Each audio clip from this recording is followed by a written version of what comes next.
I'm Mohammed Tawakkoli, the inaugural director of the Elahé Omidyar Mir-Djalali Institute of Iranian Studies at the University of Toronto. I welcome you all to the Institute's Iranian Studies book launch featuring Professor Saeed Talajooy's Iranian Culture in Bahram Beyzai's Cinema and Theater, Paradigms of Being and Belonging, 1959 to 1979, which was published earlier this year by Bloomsbury. We are grateful to Dr. Talajooy for accepting our invitation to share the main features of his new book. I'm also thankful to the Roshan Cultural Heritage Foundation for its exemplary support of the Institute. At the outset, and before introducing our speaker, I would like to express our collective gratitude to Canada's Indigenous people and acknowledge this land on which the University of Toronto and the Institute of Iranian Studies operate.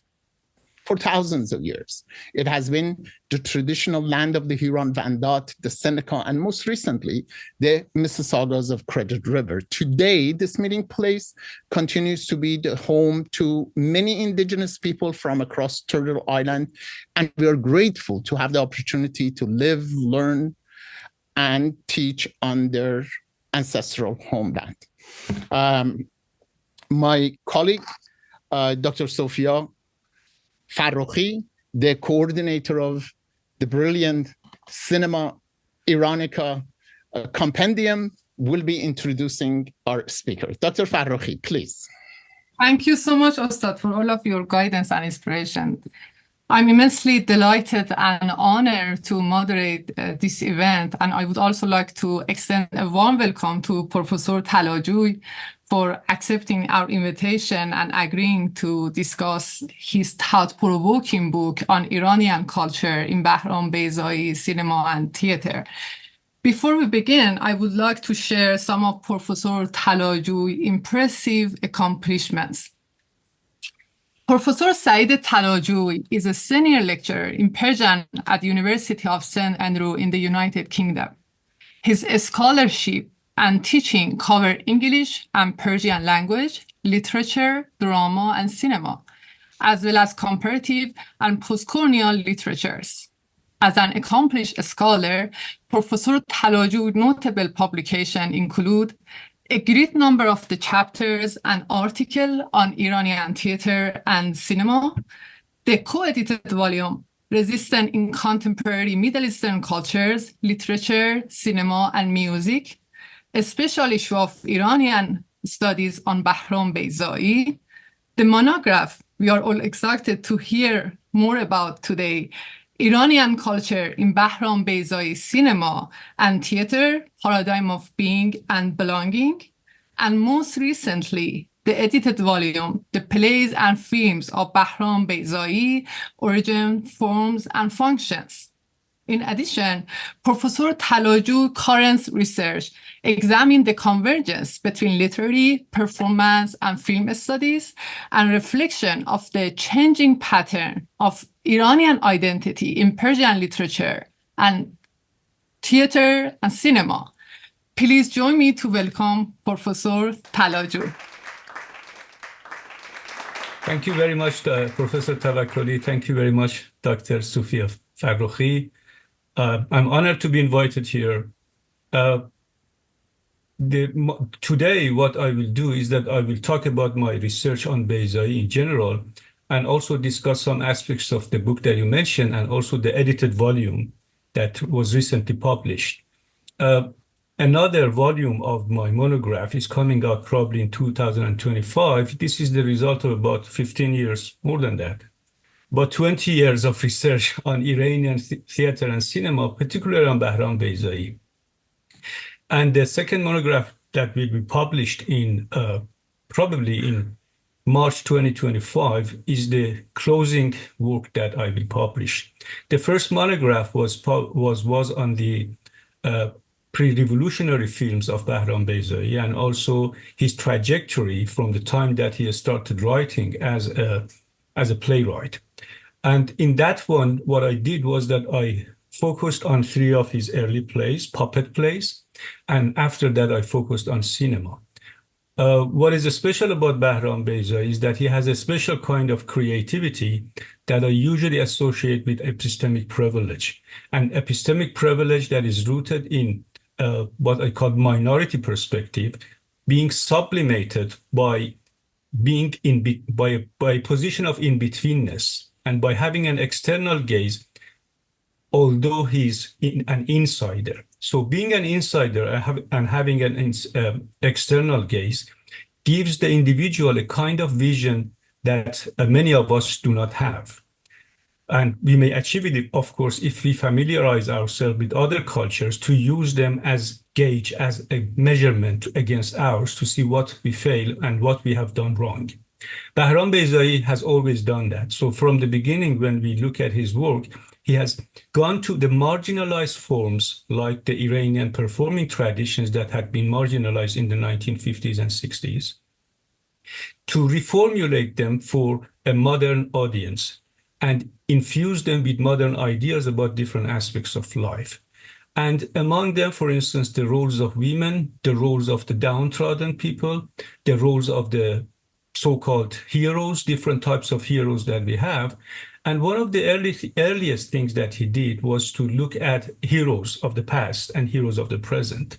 So what I will do in this presentation, I'm going to share my PowerPoint, is to focus on how this evolves in his works and also talk about how I have written about these subjects in my books, in the recent books. The focus of my presentation is of Arash, Puppet Trilogy, and So Dies Pahlavan Akbar in the year. The reason for I do that is that Beyzaie's cinema has been known in the West because people have written about cinema. Cinema is always more accessible to people, especially to people who are not Iranian. But when it comes to plays, because they need translation, they take a larger time for people to communicate with them. So I will focus on them. The structure of the book, as I have, let me just share it with you. The structure of the recent book that I have produced, the edited volume, includes 3 chapters by me, and then we have chapters on different aspects of Bahram Beyzaie cinema. These 3 chapters echo aspects of the monograph that we just discussed. In the monograph, I started with the early plays of Beyzaie, and then I moved to his cinema. Here again, what I do in this edited volume is that I introduce Bahram Beyzaie's work on heroism. And then what happens is that we have other works by other scholars talking about his cinema, his cooperation with Kanun Parvarish Fikri, and also his impact on later films. For instance, one of the important works in this book talks about how Beyzaie's use of language in Bashu revolutionized our understanding of how language can be used in Iranian cinema. We see in Bashu, for instance, people speaking in Arabic, and also Bashu speaking in Arabic and Nai speaking in Gilaki, 2 Iranian languages that were ignored in the mainstream cinema. And later we see people picking up that aspect, but in most cases they are still behind in celebrating those languages, and rather they depict them as corners of the speech and as people who are different from us. But in the case of Beyzaie, from the beginning, it was different. So let me see.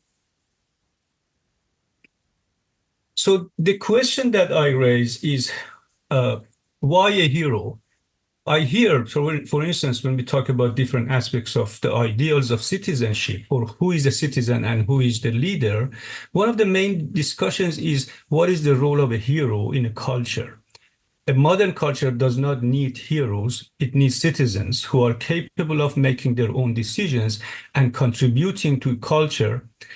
But the issue is that the hero template is inevitable. Whatever we do, it is as if whatever we do with it, it is as if it gets reborn time after time. And in my writing, I handle the issue of why Beyzaie goes to this period. And the first thing that I came to it was that, for instance, we know that during the constitutional revolution and before that, we have this idea of Iran as the mother Iran, and the supportive sons acting as heroes to save the mother from the enemy and in a way change the country for better, or So Dr. Tavakkoli himself has written about that aspect of the ideals of Iran and as a model. This is one discourse that was significant during the early 20th century and late 19th century in Iran. But gradually what we have is that we see the rise of new modalities of tough guy culture during the 1940s and 1950s. The tough guy culture in Iran is associated with different chivalry codes, and the chivalry codes of Iranians are usually talked about as the Ain Javanmardi, or the cult of chivalry. But what happened was that we see, for instance, in the 1940s that it is the heyday of sword and sandal films of the Hollywood. This is the 1930s to 1960s. We also have the heydays of westerns and gangster films in the 1940s and 50s. And some of the qualities of these, so Iranians basically had all of those. That was why they liked them. For instance, the stories of the Shahnameh were very similar in many cases to the stories that we see in sword and sandal films. And also, the cultures of the chivalry included aspects that echoed or had, in a way, it was as if they are reflecting the same kind of thinking that we see in many of the Western films. So the Western tough guy was supposed to be a chivalrous guy, always the hero. So we see a dialogue between the Iranian tough guy culture, or what we call the chivalric culture, with these films, and a new kind of streetwise guy came to existence with Kola Makhmali, with a special kind of hat. We do know that some of these things had a role during the conflicts of the early 1950s, the coup d'etat against Mossadegh. And what we see is that during the 1950s, we see the rise of the tough guy as the protagonist of cultural products of the 1950s. Prior to that, tough guys appeared in Iranian plays. For instance, Kamal al-Wuzara Mahmoudi in 1918, this is just after the First World War, had a play in which there are tough guys. There are these people with Kola Makhmali, Dashmashtis, but they are bad guys. Clearly, they are bad guys. They are doing bad things and they create problems for families. Or we see them in Nasr plays, and in Nasr plays, they are just around. They are not necessarily bad or good. They do things, sometimes bad, sometimes good, but they are not unimportant. They are not central characters. But what happens in the 1950s is that, for instance, we see Hossein Madani's Esmal Dar New York, and later he wrote Esmal Dar India, Dar Hindustan, Esmal. So Esmal is the tough guy way of saying Ismail. The Susuli type, or the nice guy card, is SC. So Esmal and SC are the opposite side. One of them is the Fokoli, the other one is the tough guy. And what is important, this book is hilarious. And at first it was published as installments in newspapers, and then it was well received, and it was published as a book. I've read the book. Originally it was in 3 volumes, and it is really funny. So when you read it, what you see is that, for instance, he goes to New York, Lana Turner, the actress, falls in love with him, and we have stories that make you laugh.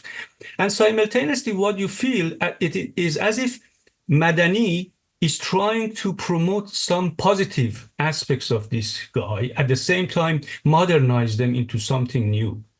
And even in Esmal in India, we see the Jigulu and the tough guy becoming friends. Hossein Madani continued in Iranian cinema, writing scripts that were really interesting. But at the same time, it created the culture of tough guy as the hero that people like Beyzaie knew were false. They were not reflecting the reality of Iranian life at all. But when the Lat Javan Mard was made in 1958, this was a new discourse in Iranian cinema, because it brought the discourse that had been created in the novel of Esmal Dar New York into Iranian cinema. And the tough guy in the story, in the film of Majidi, Mohsen Majidi, is a good guy. And when we look at the picture, the depiction of this man, we realize that it is an innovative way of looking at a culture. But when it became an obsession in the late 1960s, it began to become distorted, became the main argument of Iranian cinema, or maybe the main means of popularization, because many of the people who went to the cinemas were actually these people. So they were the cinema goers, and they were reflected. They wanted to be seen in the films. So in the tough guy films of the 1960s, they are either bad guys or good guys. But the tough guy, the top tough guy, reflects some of the qualities of the chivalric heroes of Iranian tradition. All right? So the reason why Beyzaie engaged with this was primarily the role of the tough guys and the army in the coup d'etat. So when I say the army, we have to remember that the modern form of the warriors of the past who defended the country against the enemies were actually, the modern version were the army people, all right? And they were supposed to defend people. And then simultaneously, many of the people, tough guys like Shaban Jafari and others, they claim to be the heroes of the present, to be the descendants of Rostam and other heroes. So what Beyzaie does in his early plays is that he systematically approaches three types of heroes. The first type of hero that he approaches is the mythical heroes. And interestingly, as he has always done, he goes to a marginalized mythical hero who is Arash. Why do I call him a marginalized hero? Because Arash's story does not appear in the Shahnameh. Arash's story only appears in the form of a short paragraph, 2 paragraphs in Abu Rayhan Biruni's book. And because when he talks about different types of celebrations in Iran. And later, for instance, for a long time, he had been forgotten. He appears here and there in as references to being the greatest archer of Iran. So Beyzaie had read Ehsan Yarshater's short paragraph about the play, and also he had read the poem by Siawash Kasrai. And his problem with that poem was that he really liked the poem. We all liked that poem. The poem by Siawash Kasrai is an epic poem, and he has done well by Arash. But it is as if the hero is born very easily when people need the hero. And for Beyzaie, this was not the case. For Beyzaie, the times of messianic heroes had passed. And this hero was most probably a victim rather than a normal kind of person who suddenly becomes a hero. And also, he wanted to argue that a hero is not born. A hero is somebody who is made a hero by pressures and by trauma. And this is a significant discourse in his work, because by saying that a hero is made rather than born, he's saying that all of us can act like the hero. Not necessarily become the hero, because he denies the value of heroship and the messianic heroship. But he says we can become citizen by acting and making our decisions. So in the play Arash, he deals with the mythic hero. And of course, when you go to the origin of the myth, there are different aspects which are very interesting. For instance, what we do know is that nobody usually talks about Sepandarmaz. Sepandarmaz is the goddess of earth, who, according to stories of the Zoroastrian myth, was betrothed to Frasiat, which was the demon of drought.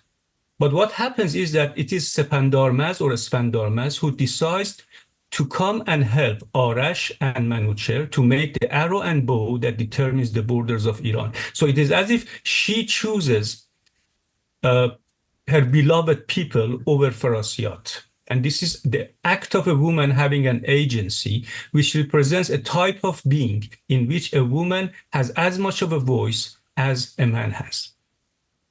Beyzaie does not deal with that aspect, but what Beyzaie does is that he goes to the myth of Arash and looks at the origin of how a mythic hero is made, and for him it is always trauma. It's the trauma that changes the person, and trauma and hard work, of course. Arash is probably very strong as a groom because he works in the stable, he has to deliver cobs, and he has to work with horses, but he has never taken a sword or he has never shot an arrow. It is the process of demonization. Why? Because Arash is forced to announce that he's going to shoot the arrow, and the Iranians also hate him because of what he has decided to do. He doesn't want to do that, but he's forced to, and is placed in a corner that makes him shoot the arrow. In the story, we have a person called Kashvat. Kashvat is the son of Kaveh, the proletarian heroes of the time. Remember that in the early 1920s, Kaveh was celebrated as the hero of the people. So Kashvat keeps telling Arash that I can shoot that arrow, but I don't want to shoot that arrow. Because if you do that, they are always going to wait for somebody else to come and do something for them. They will always be waiting for another Arash, another savior. But if you don't do it, they will decide what to do it. And then what will happen if you shoot the arrow? One tyrant will stay in power instead of the invading tyrant that has taken over.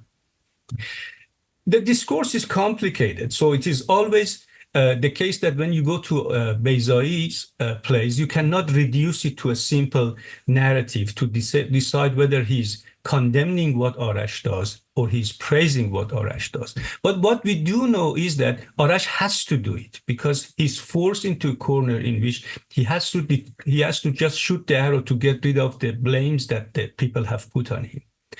And so the marginalized hero is the hero that creates the biggest changes from Beyzaie's perspective. Okay, so Arash is a recitation play.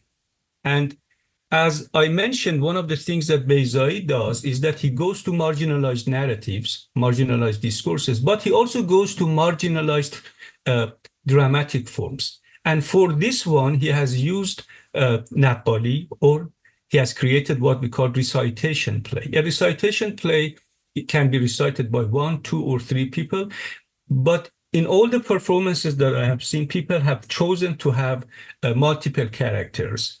But the way it is performed is that it has aspects which are presentational. It means that they are like Naqali stories. And it's also very cinematic.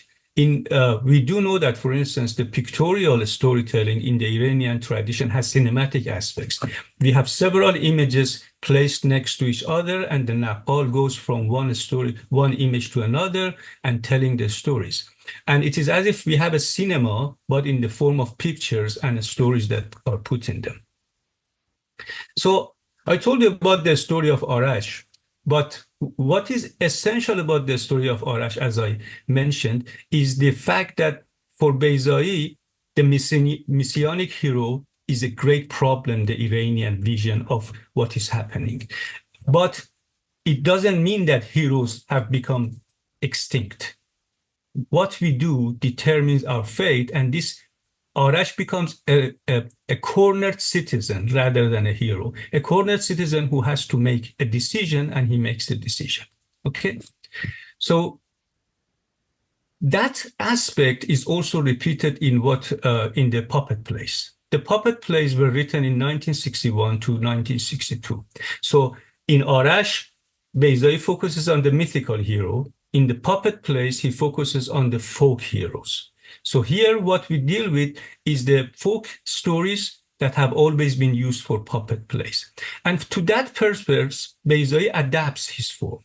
And the way he adapts the form is that instead of using puppets, he uses human actors. But these human actors originally act as puppets, as if they are puppets, the way they move, they talk. And then when they come to a consciousness, they began to act like human beings. So to give you a summary of what happens is that in the story, the hero realizes that for thousands of years, he has played the same role, and he doesn't want to do that. So we have a narrator puppeteer sitting outside, engaging in dialogue with the puppets, and then gradually deciding what he wants to do, what he wants them to do. And this story has been repeated again and again. But the hero doesn't want to kill the demon in this case. Pahlavan has realized that for ages he has been fighting, and he knows now that what he has been doing has been because of the pressures that he has been put on. Because of some of his qualities, everybody expects him to endanger his life and go and fight with demons. Okay, but hero, realizing that he has just been a killing machine, doesn't want to continue to do that, and this makes the narrator upset. At first, he tries to manipulate the situation to control some of the reactions of the hero, but it gets out of hand. What finally happens is that even when the hero goes to kill the demon, he decides that the demon or the demon is actually a downtrodden individual who has suffered, and he needs help rather than being killed. The demon also doesn't want to kill him because he realizes that this is a good man. He's a man who realizes, who has found that the demons, there are no demons, there are actually demonized people. So what Beyzaie does in this play is that he shows how both the hero and the demon are victims of a society that creates extremes, the extremes of one a hero, the other a demon. So both of them have suffered some form of traumatization, but one of them has reacted by trying to do whatever people expect him to do in order to become accepted, in order to belong, in order to achieve recognition. And the other one has become angry and maybe has even done something wrong, but in general, that person is a good person. So this template of hero and demon is something that the hero wants to break. So rather than killing the demon, he wants to help him. In the course of his action, he realizes that there is this green pond that everybody talks about. It is imagined ideal place. He realizes that the green pond is actually the result of the tears of the generations of the demonized people, the ancestors of the demon. So they come to an agreement. He doesn't want to kill the demon, but the puppeteer gets angry. So the puppeteer who represents the dominant discourses, I can get into details about his character, because when we look at the puppeteer, some people said that it represents the king. Some people like Jalal al-Ahmad said that Beyzaie is talking about God as the one, so predeterminism, saying that all of us have been cast into roles. And some people looked at it as the author, for instance, because during that period, there was this play by Pirandello, which was called 6 Characters in Search of a Writer. And they said that probably Beyzaie has been inspired by that. It is likely, because all authors are inspired by different things. So the idea of authoritarian authorship is also present here. Somebody who wants to determine the fates of the characters rather than allowing them to evolve with themselves. But what happens here, from my perspective, Beyzaie's puppeteer or narrator represents the dominant discourses that wants us to play the roles that have been given to us through socialization. So anybody who has read sociology knows how socialization gradually makes us what we are. And in Beyzaie's play, this is where the puppets begin to act as humans when they decide not to do what they have been told to do all the time. But it is not just the hero. So when the hero rejects the demands of the dominant discourse or the narrator destroys it. So tear it apart and throws it into a box. The same thing happens to demon when the demon tells everybody what the puppeteer has done to the hero. And what also happens is the reaction of the black and the girl. So the black realizes, the black in Beyzaie's work represents the working or the underclass. So he realizes that he has either been a jester all his life, or if he has not been ready to act as a jester, he has been treated like a thief, okay, or a demon. So he understands what has happened, and he doesn't want to be like that. He wants to be a hero or just a normal person. So what Beyzaie shows is that the first reaction that we have is that we all want to be hero, but do we need to be a hero? And Beyzaie shows that we don't need to be heroes. And the same thing happens to the girl. the girl realizes that she has always been either a damsel in distress or an object of a quest in the narratives that she has heard. And she doesn't want to do that. She wants to make decisions and do things. Both achieve this kind of self-awareness by looking at what happened between the demon and the hero. And they make decisions. Interestingly, the decision that they make, the first decision that they make, is not a right decision, but it doesn't need to be. The important thing is that they have started to make decisions. And the fact that you make decisions turn you into a citizen. This is the origin of Beyzaie's divergent thinking about women. This is the first play in which we see a woman in a play, traditional play, reformulated for a modern purpose, in which the woman wants to act for herself and make her own decision. There are other characters, so I recommend that whoever has not read these three puppet plays written in 1961 and 2, read them. They are very interesting, and they give you a good view of how Beyzaie's mentality or creativity works. And remember that this is 30 years before Shrek, all right? So no one had... some people were aware how the process of demonization works, but in cultural products, it was rare for people to talk about this kind of looking at demons and heroes.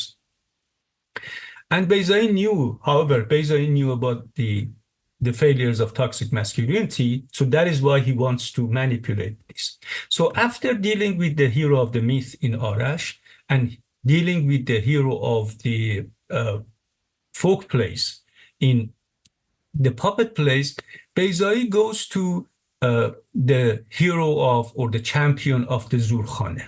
So the Zulkhane tradition was one of the most important traditions of chivalry cults in Iran. Almost anybody who has done research on the subject knows how significant they were. And because they were male and they could act as soldiers and dealt with everyday lives of society, sometimes a whole district was run by one of them. So beside the clergy, it was as if the person was the king of that neighborhood. So the tradition is a long tradition. Beyzaie was inspired by Sadegh Hedayat's Dashakol. He was inspired by the story of Puriya Wali, and he puts together the story of Pahlavan Akbar, Sodai's Pahlavan Akbar. So before knowing that, we have to know about the 7 layers of the Zulkhane tradition that gradually moves from a person maybe at the age of 14 who starts in the Zulkhane and moves up to the oldest age. So it is just like a Mitraille tradition of 7 levels of achievement in the Zulkhane in which the person achieves things. They are both spiritual and physical. So a person usually starts as a noche between the age of 14 and 20, then he becomes a nokhaste, 20 to 25, roughly, and then a pahlevan. So usually nokhaste, pahlevan, and kohne savar are the people who are directly engaged in acts of violence. So the claim is the violence for protection, but in many cases, they were derailed into doing whatever they liked because a society that does not stand for itself often suffers the pressures under such people because they are supposed to be good, but in many cases they are not, okay? So Nokhaste, Pahlevan, and Kohne, all of them are called, after Pahlevan usually, all of them are called Pahlevan, but they have their own titles. They had their own titles within Zulkhane. So after the age of probably 45, they became Pishkesfat, Sahib Zang, and Sahib Zarb. So for those who don't know, Zang and Zarb are the musical instruments used in the Zulkhane, and they represent, because usually the activities, the exercises were performed with Zang and Zarb. So if a person is of high value in the Zulkhane, they sounded the Zang or the bell for him and also the Zarb when he entered the Zulkhane. But what we have here is Pahlavan Akbar is a marginalized hero. And what we see is the process of how a real hero is made. But at the same time, Beyzaie questions whether such a hero can exist and continue living in a modern society. And this is what I'm going to discuss. what happens here is that Beyzaie, instead of looking at the tough guys, streetwise tough guys, goes to the original idea of Javanmard, Ayyar, and Pahlavan. So the term Javanmard is a general term, usually used for different types of people. Even it is used the term in everyday life. So a person who is honorable, kind, gentle, supportive of the poor. It can be even a woman. So don't think that it's necessarily a male guy, a male person. Shirzan, usually the term was used for such a woman. So a Shirzan is a woman who protects the children, protects the weak, even may protect the husband in the time of necessary, when necessary. So Javanmard is more general. But when it comes to Ayyar and Pahlavan, we make distinctions. So both of these are supposed to be Javanmard originally, but an Ayyar is a person who usually engages in acts of like a ninja character, going around, doing things, sometimes questionable, in order to protect the poor against the strong. Ayyars usually were experts on climbing walls, making trenches, doing ninja types of activities. A Pahlavan, however, is a warrior of high capability, physically usually, and also spiritually. A Pahlavan is a great wrestler and a warrior. So a Pahlavan may be an Ayyar, but not all Ayyars are Pahlavans. For instance, Rostam engages in acts of Ayyari when he dresses himself as a businessman and goes to save Bijan from Turan. So that is an act of Ayyari, because it involves some kind of tricking, and Rostam becomes a trickster then. So in case of, let's see what happens to Pahlavan Akbar. So he's lost at the age of 9. Then he is picked up by nomads. He grows up among nomads, but they make him suffer because they think that he is of impure blood and he has been left for himself. So what he does is that he does all the hard work from a very young age, and that makes him very strong.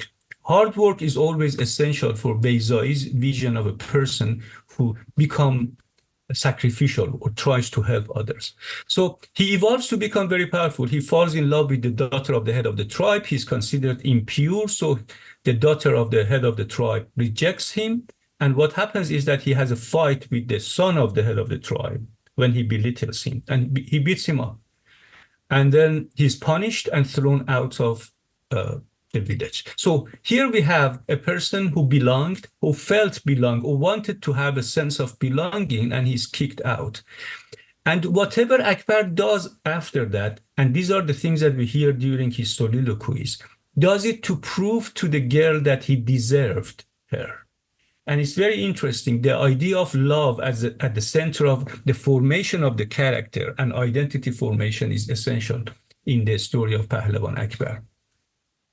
And during his journeys, he destroys many bandits who attack different caravans, and he becomes famous before reaching the city, before coming to the city. A peer picks him up. A peer is a traditional great wrestler, and he trains him. He becomes the champion of the city. But what is special about him is that he doesn't become the champion of the king. He wants to support the people. So he never follows the clergy. He never follows the king, and he wants to be for people. And his closest friend, this is interesting, is a marginalized Zoroastrian wine seller, right? Who has been traumatized both by the clergy and by the rulers. And remember that this is written in the early 1960s. And this is a time during the 1950s, we see periods in which the king bended to the wills of the clergy. For instance, we had the period in which in 1955, as far as I remember, the Baha'is were traumatized.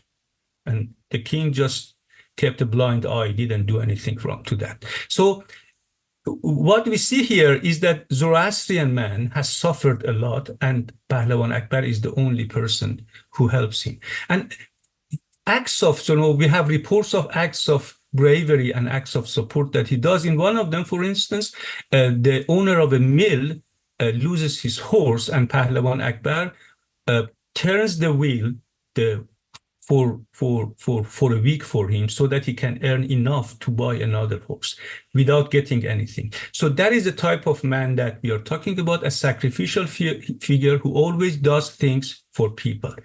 But during the soliloquies, we gradually understand that this man is tired of being expected to do anything for the people who do not do anything for themselves. So he's fed up with the role that has been imposed on him, and nobody knows his loneliness. Nobody understands that he also deserves to have a family. So the idea of a hero as a person who loses his personal life because he wants to help people or because everybody expects him to do something for him.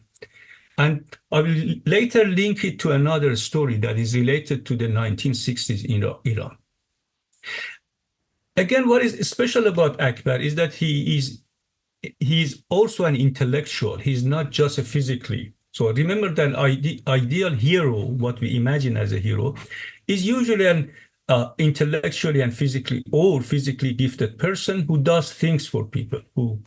It is as if by virtual desire, he becomes the person who fulfills some of the things that people themselves could not have achieved or could not achieve. So he identifies with the poor, he hates authority, and he's anti-establishment in his sacrificial impulses. So Beyzaie also deals with the psychology of this figure. This play is very significant, I will tell you later why, by the way the psychology of a hero is examined. The same thing happens in Arash, but in Pahlavan Akbar, Beyzaie has become more mature in the way he deals it. There are some points of teenage despair in Arash, but we don't see that in Pahlavan Akbar. Pahlavan Akbar is more philosophical in his understanding of what is happening to a hero. So he's tired of being a means of entertainment. And what we have in this play is a Jungian shadow. The idea of Jungian shadow as the embodiment of the death wish within the individual and the embodiment of whatever the individual has suppressed in himself is recurrent in Bahram Beyzaie's works. In Arash, we also see it. But here, this Jungian shadow appears as a black-wearing man. Remember that the black-wearing man also appears in Qaribe Ummeh, the stranger and fog. Well, there we have 5 people. And so the idea is that this black-wearing man wants to kill Pahlavan Akbar. We don't know whether it actually exists or not. But what we do know is that he never dares to approach Akbar until Akbar has surrendered already, has decided that I don't want to fight anymore. And how he comes to this decision that I don't want to continue is very interesting. So when he's half drunk and we hear some of his soliloquies about his past, he suddenly sees an old man sitting in front of a shrine and praying for his son who is going to wrestle with Pahlavan Akbar the following day. So her son has fallen in love with the daughter of the ruler of the city, and the daughter of the ruler of the city has told him that if you defeat Akbar in wrestling match, I will allow you to marry my daughter. So there are aspects in the play that represents the battle between Rostam and Esfandiar. Because remember, in Rostam and Esfandiar, we also have a very good hero called Esfandiar, who is promised by his father that if you defeat Rostam, you can become the king of the country. But here, the story is that Haydar has been told that if he defeats Akbar, he can become the husband of the daughter of the ruler. So originally, we see the mother. So the story of Puryai Vali is echoed, in which the mother is crying for the victory of her son, and Akbar appears to him half drunk and makes a distinction between himself as Akbar and as Pahlavan. He says, Pahlavan is going to be defeated tomorrow. Don't worry, your son is going to be victorious. So he has already made his decision to find a way to allow Haydar to go up.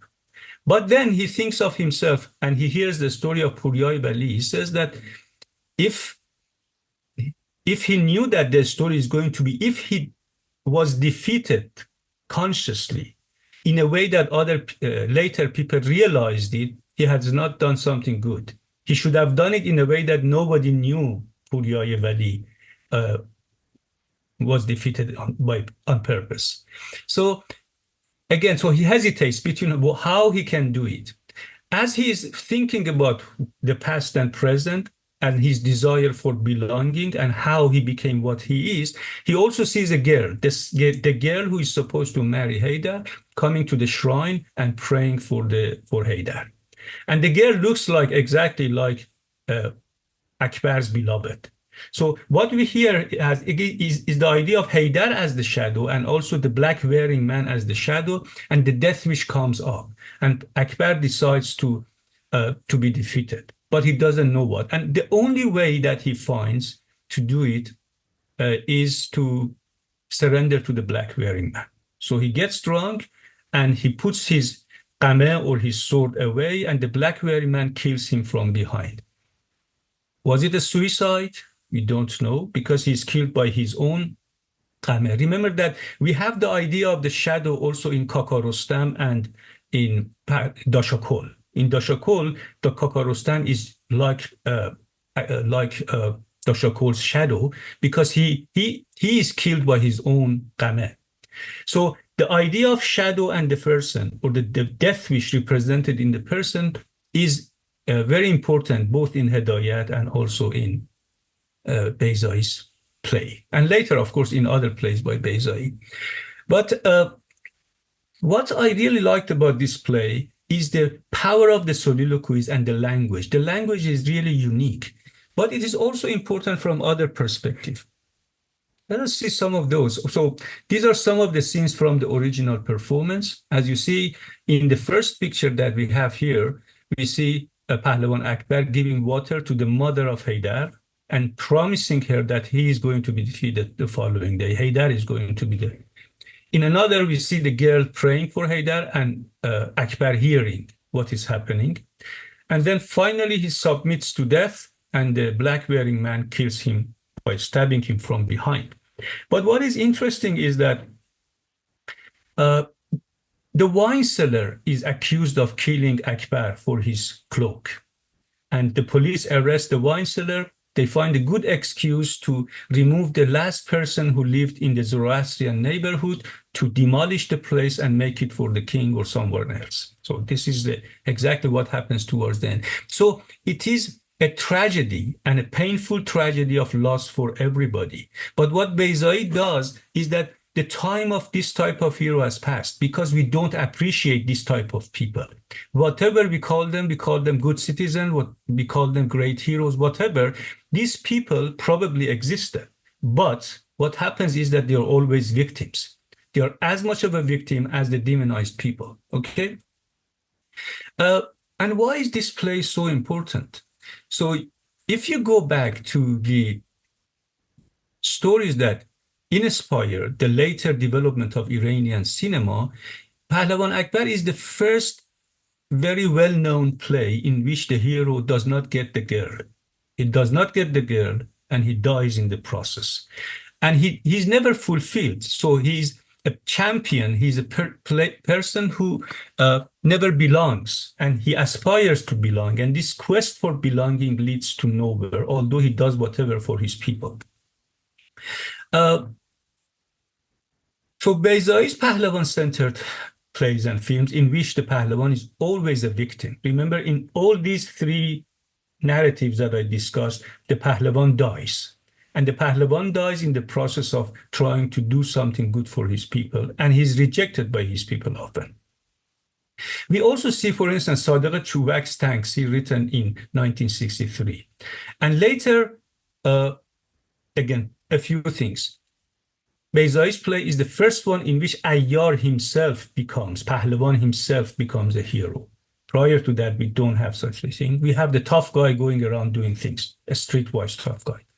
And in Iranian cinema later, we have a few templates that evolve. One of them is the streetwise tough guy dying like Qaisar, all right? Other one is the hero or the Pahlavan himself. So we had the Sirus Afhami's Pahlavan Nayeb. It was a TV series. I do remember this. I was very young, 5, 6 years old, but I remember it exactly because I loved that TV series. And then we have Ali Hatami's, for instance, Baba Shamal. But if you look at the dates of all of these, they all appeared after Beyzaie's work. What was happening here is very interesting. We do know that Takhti's fate was also very similar. Takhti also was fed up with the expectations that he received from people. Everybody expected Takhti to do something for him. Did he kill himself? Was he killed? We don't know. But we do know that he suffered a lot, and he had been cornered both by the state because they didn't pay enough attention to him, and also by the people who surrounded him and expected him to do things for him.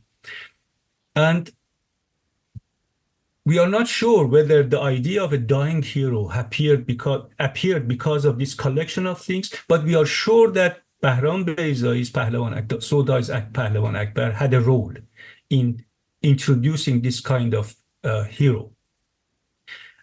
So if you go around, you see that the marginalized tough guy of the street, or the marginalized rebellious village types like Sadegh Korde or like Tangsir, in which the person stands against the forces of marginalization and maybe the tough guys of his own type, or the people at the top who suppress and control him. But in any case, the idea of dying hero, I argue, evolved with Pahlavan Akbar, Sodai's Pahlavan Akbar. I don't want to get into more details because there are a lot to say about Beyzaie's, but the reason why I focused on these works was that few people had written about Iranian drama. But what I have done in my books is that I have written about his plays and also his cinema to show the evolution of the character types that we see and how he reformulates marginalized narratives, marginalized characters, and marginalized forms of performance. Thank you very much for listening. Thank you so much, Professor Talajooy, for such an insightful talk. We will now open the floor for questions. Everyone, please feel free to write your question in the chat or raise your hand with the icon.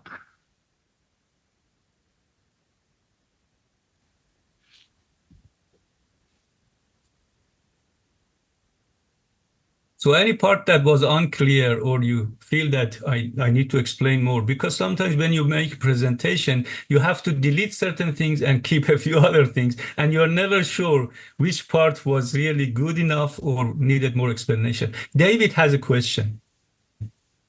Yes, please, my esteemed colleague, David Anderson. Please go ahead. Can you hear me? Yeah. Oh, I just wanted to say thank you so much for that presentation. I'm sorry for the noise. I'll close my window. Just 1 second. It is such a pleasure to meet you even virtually, Professor. Pleasure is mine. I have so many questions, if this is of interest to you, but I've been reading a bit of your work beforehand, and I love this idea of the hero and how to bring them into the modern, and then what to do with the question of the hero. You said something like, Beyzaie believed, and I think you do too, that heroes will always exist. So what do we do with them? How do they work, etc.? I was sort of curious. You do such a beautiful job of showing the translation of Beyzaie, like that Beyzaie does, of bringing the past heroes to us in the present. And I was just curious in general, you talked about his vision. He was marginalized and focused on the marginal. In the current times we're in, the world has so many different kinds of oppressors or conflict. What lessons can we draw from Beyzaie? I just, if you where your work leads us that way, I'm curious. All right. So I belong to that category of critics who do not look for messages. So don't expect messages from me. But what happens is that we usually have discourses, and these rivaling discourses around us tell us what to do and what not to do through socialization. So we are aware of that. But one group of ideas that I find very interesting in Beyzaie, and again, I'm not saying that these are what Beyzaie intended to do from the beginning, because that is intentional fallacy. We don't know what the writer or the filmmaker really intended. What we do know is that the film or the play has a discourse in it. And as readers, we go to it maybe 50 years later, 40 years later, and find elements that are important to us. But the journey of the question of who is a hero and what is the place of women, what is the place of the downtrodden people in our society, really became significant in the 1990s in Iran. Prior to that, the discourses were more formed towards the idea of replacing through revolution rather than reclaiming the position of the marginalized people. So if I want to tell you what I feel about Beyzaie's perspective based on my experience, is that Beyzaie is against totalitarianism and against exclusion. So his focus is always on promoting or bringing out those elements of the culture that have been neglected, and by looking at them, tell us that they have contributed to the significance of Iranian culture as much as the culture of the center, if not more. All right. And in that path, he has similarities to Ferdowsi. That is why I always compare Ferdowsi to Beyzaie. Few people know that, for instance, the story of Zal and Seymour is a celebration of difference, is a celebration of a downtrodden person. Zal is an albino. He's cast aside into wilderness to die. But it is Seymour who picks him up and raises him. And this man who comes from a position of in-betweenness between the world of the animals or the magic and the world of the reality of human life becomes the greatest lover of the Shahnameh, becomes the father of the greatest hero of the Shahnameh, becomes the wisest person in the Shahnameh. Remember that the idea of the battle between the sons and fathers, or the issues between sons and fathers, is essential in the Shahnameh. But the best father in the Shahnameh is Zal. And that tells you something about celebration of difference. Beyzaie does that too.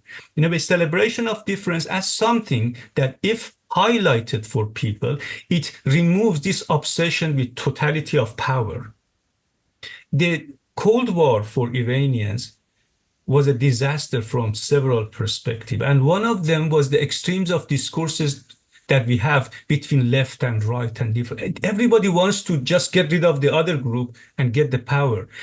And you noted it, for instance, in the discussions that we had over women life freedom, and we noticed that people could not really talk to each other. All right, and that is a problem.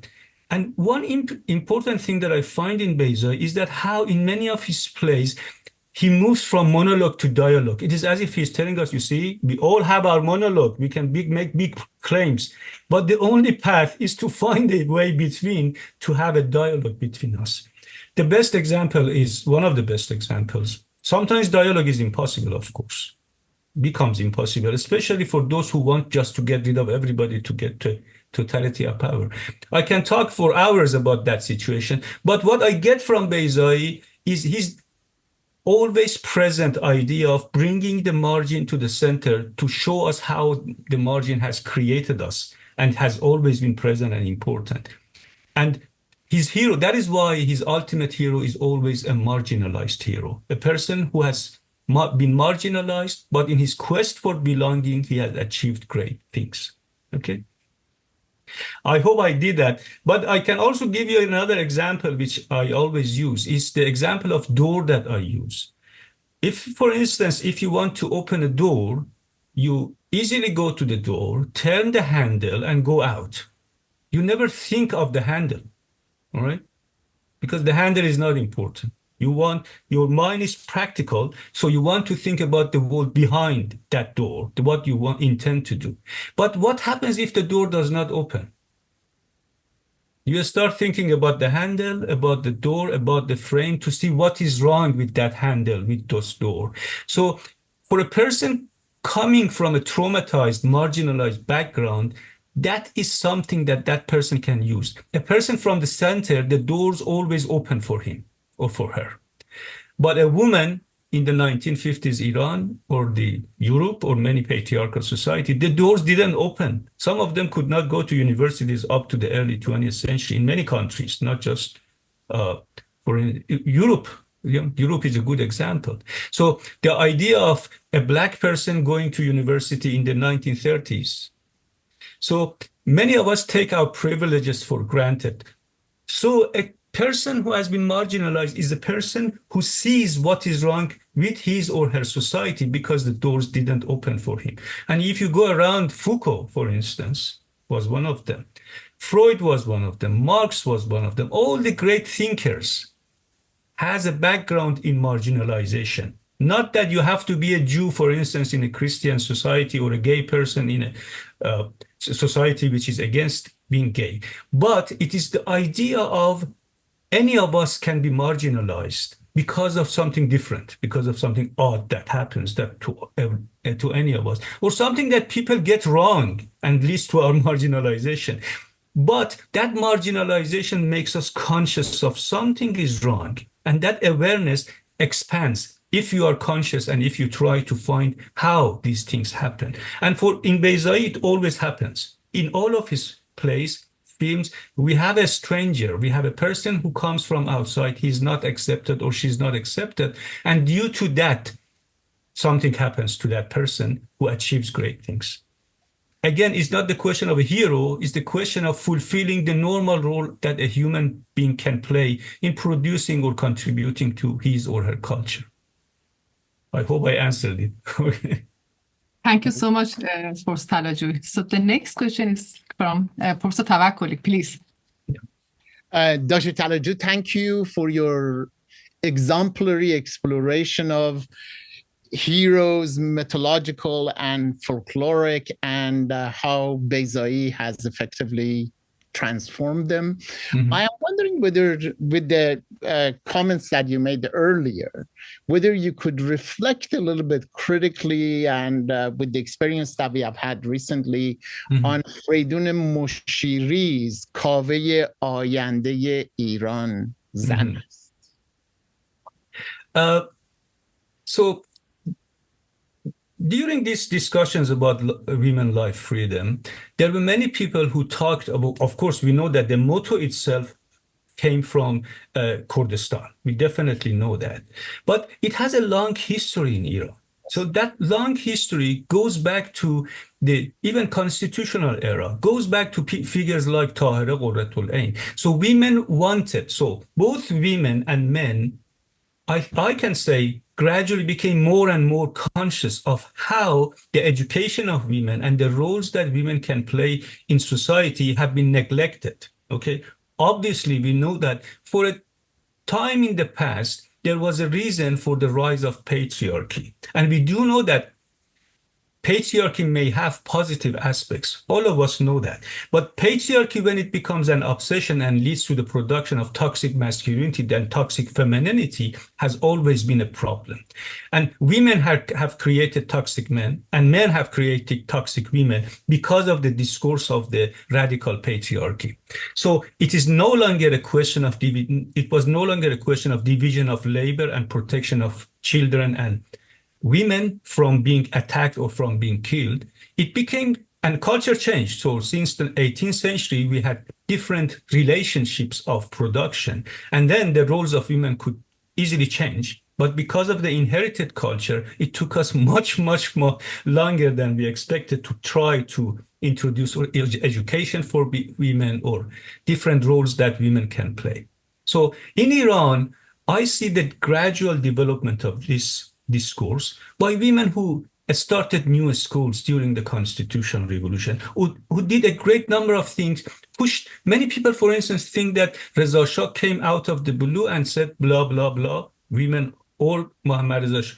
We neglect that he was being pushed by women who asked for other things. So there were pressure groups, women asking for rights, for asking for education.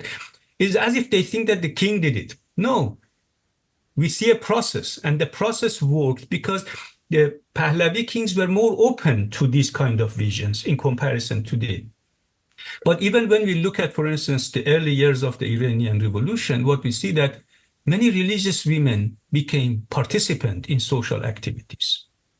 And then we see that because universities became religious or Islamic, many religious families sent their daughters to universities. And these daughters went to the universities and came out secular or semi-secular, and that led to the rise of Islamic feminism. And we know that all of them came to a force in the 1990s in Iran, producing new discourses about the roles of women in society, both secular tradition of feminism, which was active for about 100 years, and the religious tradition of feminism, which were who were active, became active, particularly in the 1980s and 1990s. So for me, when I look at the long discourse of the position of women in Iran, we see a great number of people contributing to them. Some of them, went to the wrong ways, as it happens to all of us. So when discussing the position of women, for instance, in the 1960s and 70s, the image of well-done, beautiful woman as without hijab became dominant, although modernity is not limited to that kind of thing, all right? But in the long term, what we see is that the rise of a new consciousness that became very powerful in Iran, particularly since the 1990s, and we changed both men and women.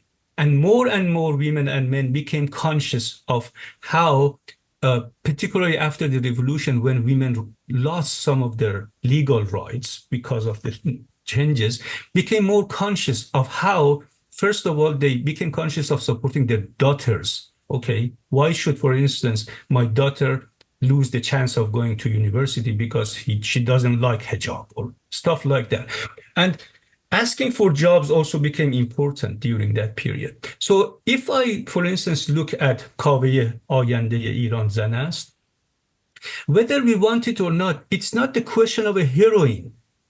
Because we can't expect a woman to become the heroine of the people and do whatever for them. It's the question of each one of us, particularly women, knowing that they can play a changing role in society as citizens.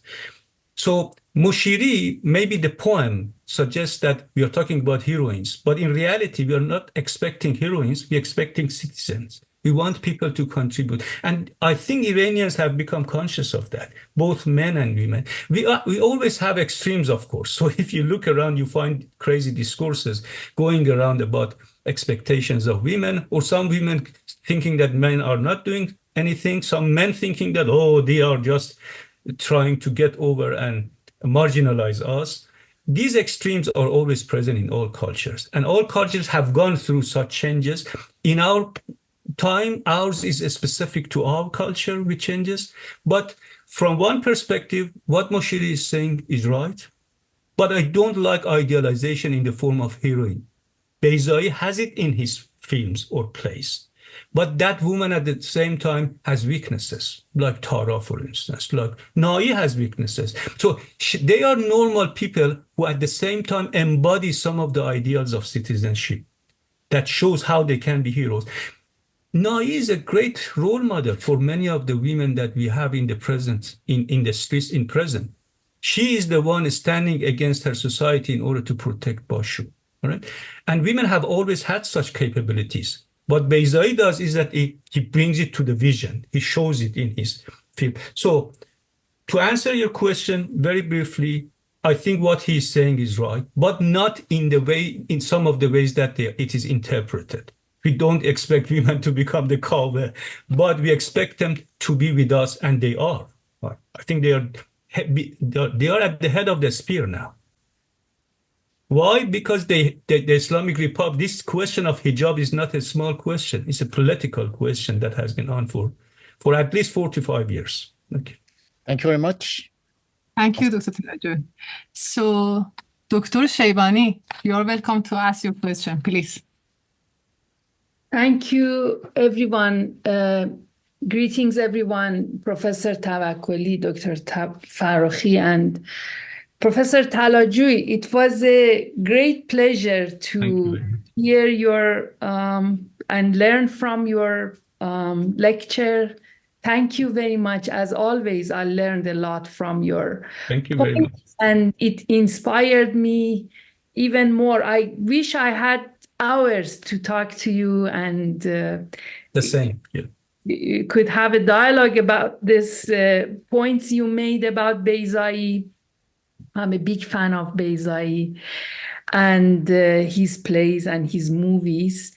I have to shorten my time and just ask maybe two questions. In this manuscript that I haven't had the chance to read yet, have you talked about directly about the relation between Shahnameh and Beyzaie's plays? Because you pinpointed a few concepts that you see reappeared in Beyzaie's plays. In the second volume, so it depends. Whenever I have found relationships, I have discussed it either briefly or in extension, depending on how important it was. For instance, in Pahlavan Akbar, my chapter on Pahlavan Akbar, I highlighted how the stories of Rostam and Esfandiar is reflected in the relationship between Akbar and Haydar. Or in my writing on Bashu, which is coming out in my second monograph about Beyzaie, probably next year. In that one, I have talked about how Nai represents aspects of Simorgh's character. When we talk about Simorgh, often we imagine a male. Remember, it is not male or female, most probably female, if you want to say that. I think female. Yeah. Based on Manteqoter Attar, I think that's a female, but I'm not sure. Female. Even in the Shahnameh, she is looking around for food for chicks. So that is why I always refer to Simorgh as a female bird. But and again, we see that in the story of Esfandiar, Esfandiar kills a male one. All right. So that is again something so there is a male and a female, but the Simorgh that we are dealing with essentially as a main character, both in Manteqoter and in the Shahnameh, is a female character. All right. So that one I have also highlighted in my analysis of Bashu, because it's a significance undercurrent all over the play. Remember that she always talks to the hawks in the sky, and that tells you something. And the way she grabs Bashu when she saves him in several cases, or goes to the forest to bring him back. All of those reflects aspects of Simorgh character. So I have done that. But you know that Beyzaie has a play called the new preface to the Shahnameh, Dibache Novin Shahnameh. So he has directly written about the Shahnameh. But I think in terms of the language, in what he does with language, so I didn't talk about it in detail, but Pahlavan Akbar is really a great play in terms of its language. And it was written by a person who was only 25 years old, all right? It has points of failure, like all of us. But when you look at the big picture and particularly the soliloquies are clearly inspired by the Shakespearean tradition and by the monologues that come from the Shahnameh. It's clear that the language has been borrowed from the book that his cousin wrote. His cousin wrote, Beyzaie Kashani wrote the first book on Iranian Zulkhane tradition. And he was much older than Beyzaie, but Beyzaie had been exposed to him. They had talked about the book. They had talked about the cults of chivalry in Iran. And the language is really special. And the play was praised for its language because it was capable of preserving the qualities of the speech, of the tough guy speech. Remember, the tough guy speech was not what we heard in the street. Puriya Vali was a wrestler, and Puriya Vali was a poet at the same time. They have this erudite kind of a street talk that sometimes becomes very interesting, and that is reflected in Pahlavan Akbar. So when I look at Beyzaie, I try to bring all these cultural aspects. That is why I call it the Iranian culture in Bahram Beyzaie's work. And the reason for that is that I don't know whether he intended to do that or not, but these things are always in the back of the mind of a knowledgeable person when they create. And for instance, they may be picked up by him at the moment or not. But later, in many cases, he said that I found things in my work that I had not thought about originally. Why? Because I realized that, yes, okay, this echoes that aspect. In the case of Shahnameh, I have written an article on that. particularly focus on Zahak and Jamshid. That is a separate thing from these two books. But in the books, whenever necessary, I have dealt with the Shahnameh element because it is ever present.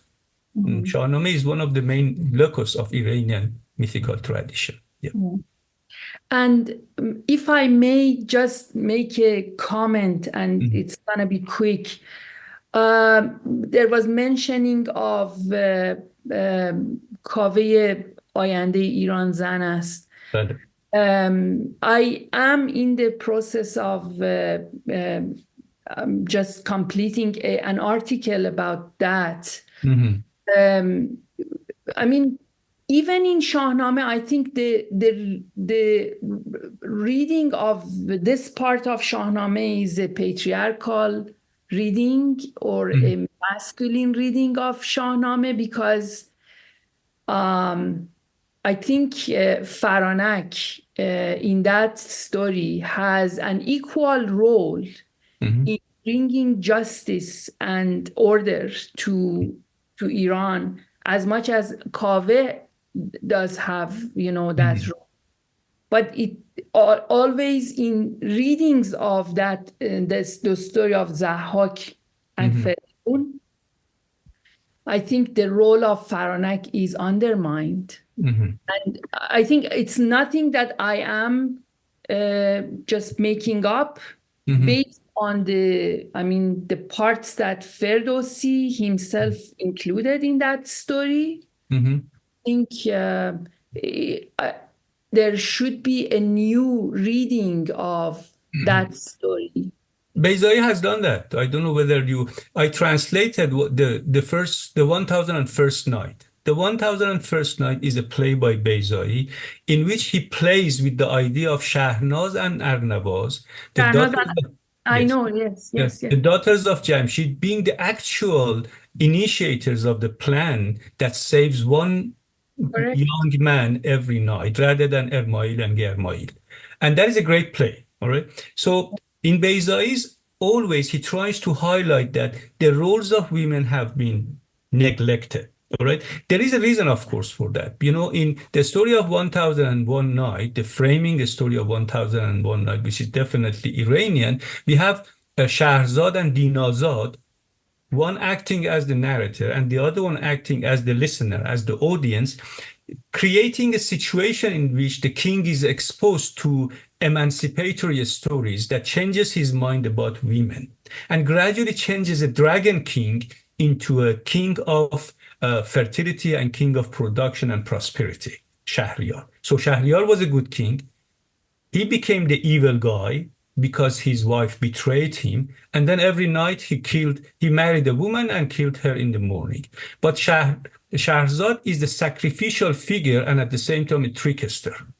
So she creates this plan and gradually changes the eclipse. So there we have the role of the women as changing, as civilizers. So the role of women as civilizers has always been present. We know that. Even in the story of Gilgamesh, we have Enkidu and Shamat. Shamat is a sacred prostitute, but she is the one going and civilizing Enkidu and turning him into a human being. So it is not just in Iran, all over the world, we have that discourse of civilizing individual. But what happens is that in all of Beyzaie's works, he has tried to bring out that, extract that model to give us role models that have probably existed. Obviously, when it comes to folk tales, because many of them were narrated by women, it is more likely to see heroines, heroic figures, female heroic figures. You remember that we have them in Samak Ayyar. Again, we have in Darabnameh, we have that. But we are not particularly concerned with warrior women here. You remember that Hollywood, when they wanted to become more feminist, suddenly created this figure of woman going to kick out all the men's asses and doing things for themselves. But we are not looking for that type of hero. Maybe they also do that. But the thing here is that, as I said, the woman who changes others, who creates new discourses by the power of discourse is essential. And Shahnaz and Arnavaz play as important, probably. We don't know what they did. Why? it's as if they are bewitched and they can't do anything. But the reality is that they are very likely that they have done a lot. And what Beyzaie says makes sense. I mean, as the initiators of the plot that Ermail and Germail. Remember that in the Iranian tradition, the role of the civilizer has always been given to male figures like Nizamul Mulk, like Esfarayani. These are the wise wazirs who civilized the Turkic invaders or the Mongolian invaders and continued. But we neglect that, for instance, Nizamul Mulk, go read his Siyasadnameh, killed so many people in order to bring a stability to, and completely was against Ismailis, completely was against Shiism. So these kind of discourses are neglected in order to recreate the template of the wise wazir. All right. But we forget that, okay, there were also many women who married these rulers, all right, these invading rulers. And we neglect their roles. Their sons became the patrons of art, literature. Mm-hmm. So why is it that the next generation of the Mongolian and Turkic dynasties became the patrons of art? Well, was it just because of the wise wazirs? Not likely. It's very as likely for the women who became the wives of this king, who have educated their sons to become the patrons of art and become supporters. So, and it makes sense. Of course, in the process, we know that many of those women also committed bad things. Okay, this is human fate. Okay, whenever you have rivals, sometimes you want to destroy the rivals. But the ideals as a template exist. It is very likely that these women who became the wives of these invading rulers played as much role in civilizing the next generation or turning them into patrons of art as the wazirs or the wise administrators did. So I think Beyzaie himself has done it, what you were saying already.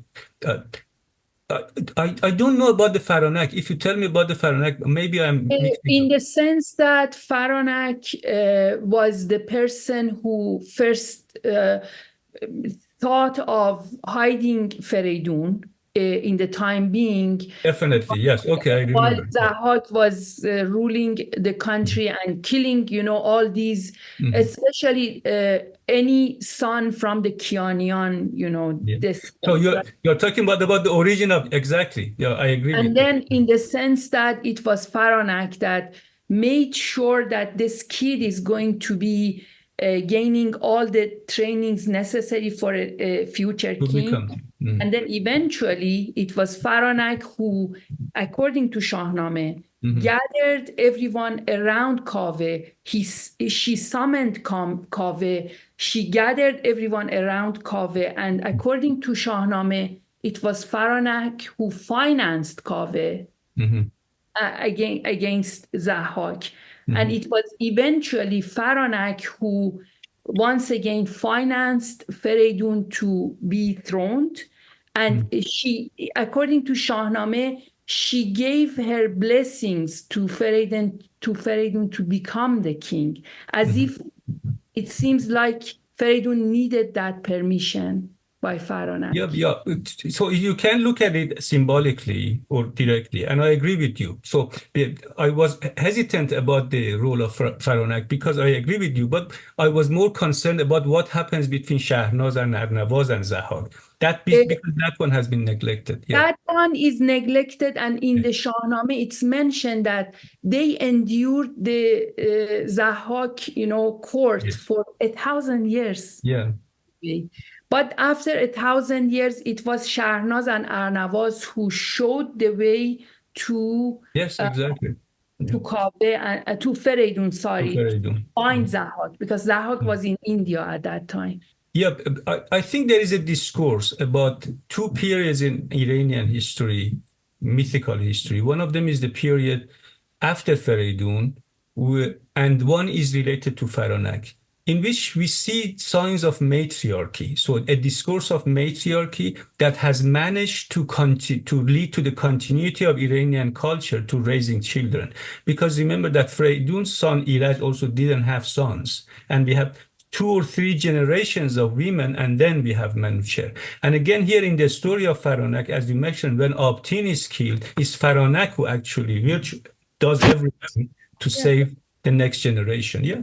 Yeah, that's a good discourse. Perfect. All right. Thank you so much, Dr. Sheibani and Professor Talajooy. And there is an interesting question in chat from Jason. Professor Talajooy, do you find that in reframing heroic archetypes, Beyzaie downplays the masculine element of the traditional heroism, feminize his central figures, or are Beyzaie heroes just as masculine as the tough guy he rejects? So let me just explain it in this way. I have nothing against masculinity and being physically powerful. I really like it. I have always liked it. And I have always practiced different types of exercise to keep myself in shape. So there is nothing wrong with masculinity, but there is something seriously wrong with toxic masculinity, with whose ideas bombarded us as young people, all right? And men suffer much more than women under that. They are the one who get killed, by the way. So it is not just the simple question of how toxic masculinity hurts women. Obviously, it hurts men as much as women, okay? So what happens in Beyzaie is that the ideal masculine hero is just around to preserve fertility, help women, and protect the land because of his fighting quality. I think the best example is, of course, his fighting quality is not the only one. In Gharibe u Meh, we see it very clearly in A Stranger and the Fog. What we see is that he always keeps on talking about, I can plant, I can cut trees, I can make houses, and I can make good farms. Ayat keeps talking about these qualities as his best qualities, but people expect him to fight, okay? So the idea of fighting as part of the masculine activities is accepted only when it is in protection in Beyzaie's work. And he doesn't downplay it. What he does in his films and his plays is that women can be as heroic as men can be, and he creates a number of templates for that. Those templates have been inspired by the stories like Espandarmaz that I mentioned. Espandarmaz, the one who tells Manuchehra and Arash how to make bows and arrows.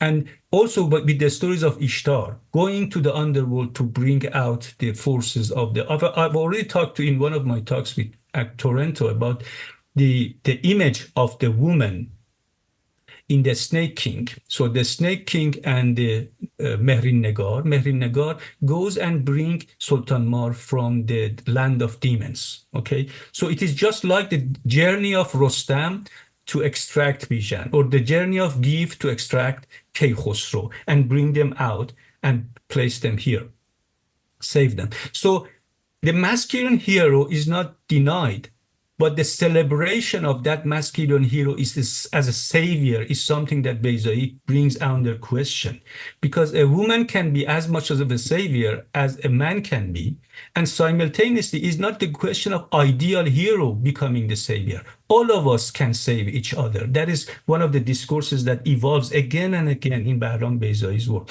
Sometimes the woman saves the man and realizes that the man did not deserve it. As a good example is the example of the mad dog, killing mad dogs, in which the woman does everything to bring the husband out of the prison, but then she realizes that the husband was just a trickster.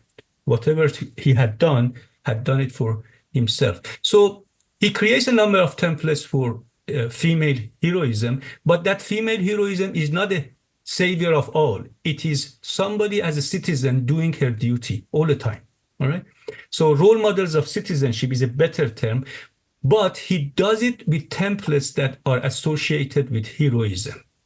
And that is why they are so successful when you engage with them, because his heroism is not, or the ideas are not going to go away. They are not going to disappear, but modernizing them and making us realize that all of us can act like citizens, like heroes, is what happens in Beyzaie.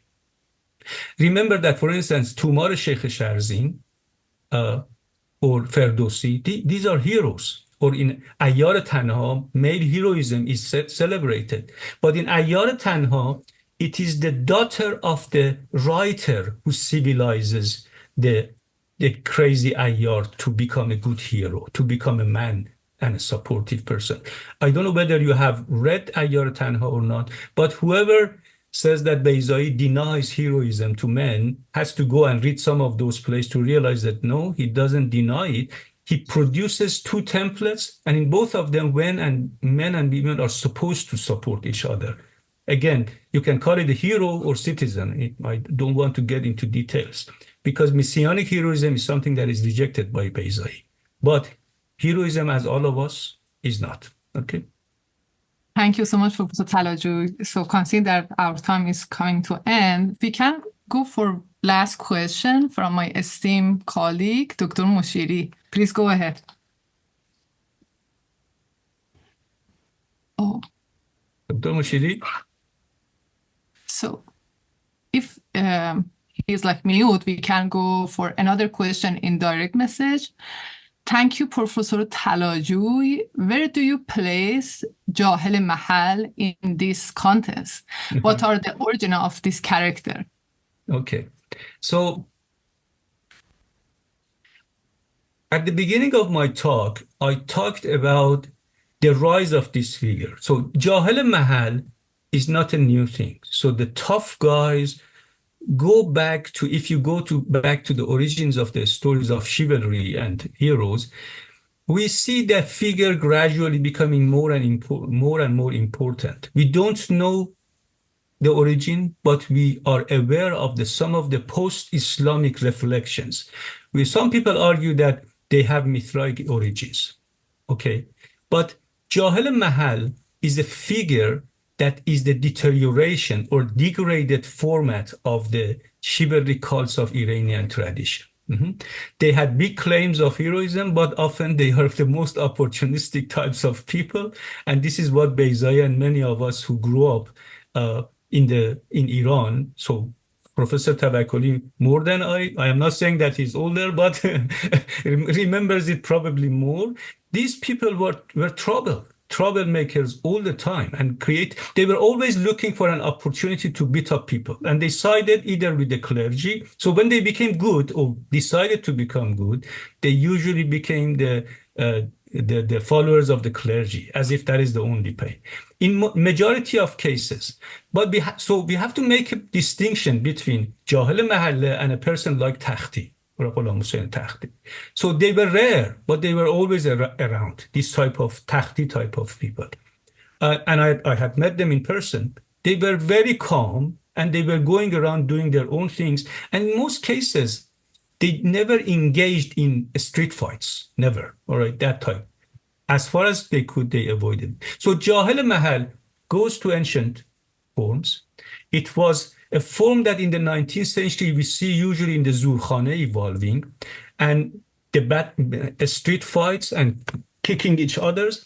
But as I said, originally in Iranian plays, they were depicted either as bad forces who created trouble, or as people going around, some of them good, some of them bad. But the problem was that they began to be celebrated as the heroes. And this was a problem because it distorted the image of reality in Iranian society. Maybe many people who made such films wanted to create role models for these people. But the reality was that these people got drunk after watching, for instance, a good film about a good tough guy, got drunk and fought in the streets and disturbed the lives of the other people. In Beyzaie's, in two cases, we have that figure, all right? But in both cases, it's a side character. And it's as if Beyzaie says they can be good depending on whether they are ready to contribute to society or not. So he does not necessarily demonize them. We have Ragbar, for instance, Ragbar's Downpour, in which Rahim Qassab is not really a bad guy. He's a person with bad qualities and good qualities, but he stands for some of those problematic ways of acting and understanding that we see in toxic masculinity. So he beats up his, for instance, apprentice, it means violence is his main mean of proving himself. But at the same time, there is a scene in which he takes Mr. Hekmati's glasses and he wears them, suggesting that this person has the potential also to think, to become somebody who is different. So Jahel Mahalle in Beyzaie does not play a role, except in, as I said, in a couple of places, but he never demonizes them. So remember that this is important. He does not, he refrains from depicting them as heroes because they were not. And also he reflects on them and some of their good qualities. In one of the things that I really was interesting to me, there is a film called Safar. I don't know whether you have seen it or not. Safar was made by Beyzaie when he worked with Kanun Parvarish Fikri. I saw a rerun of the film, I mean, in Manoto channel. But interestingly, the whole episode of the pedophile Jahel following the two boys had been deleted. And I don't know why, but because that is a significant thing. A man looking like the heterosexual champion of Iranian cinema with tough guys and the hat, chases the two boys who are looking for a mother. And in one interesting scene, he dives into the poster of a film. So that is a very symbolic scene and very interesting scene. If you haven't seen it, see the full version of the film, and you realize what he's doing. In a way, the argument is that these guys, most of them are just pedophiles going around making trouble for people. And how come they have become the heroes of heterosexual heroism in Iranian cinema, which is a reality. And it shows the perceptiveness and the bravery of a person who does that. In order to show the reality of these people, and in a way, show that they have this side too, beware of what we have around them. The question was a bit, vague, so I was not sure how to answer it. But what we do see that in Beyzaie they appear either in their bad lights or in some semi-good and semi-bad lights, depending on the roles that they play. But demonizing them, I haven't seen it except in that Safar, all right? But it's not demonizing because I remember them, or they were just like that. People, all the children of between the age of 10 and 14 try to avoid them. They just escaped. They never approached such guys. They knew that these are not people who can talk to, for instance. Yeah. Our time is coming to an end, and thank you very much again, Professor Talajooy, for your wonderful presentation. Honestly, your book has sparked many new, discussions, and I will now pass the final word to Professor Tawakkoli, please. Thank you very much. Thank you, Dr. Farokhi, and thank you, Dr. Talajooy, again for your highly learned, thought-provoking, and engaging presentation. We look forward to having you in Toronto in person. And I also want to take the opportunity to thank all of our colleagues who joined the session today. I have posted the link to Dr. Talajooy's book, which is available online, and you can purchase it as hard copy or digitally.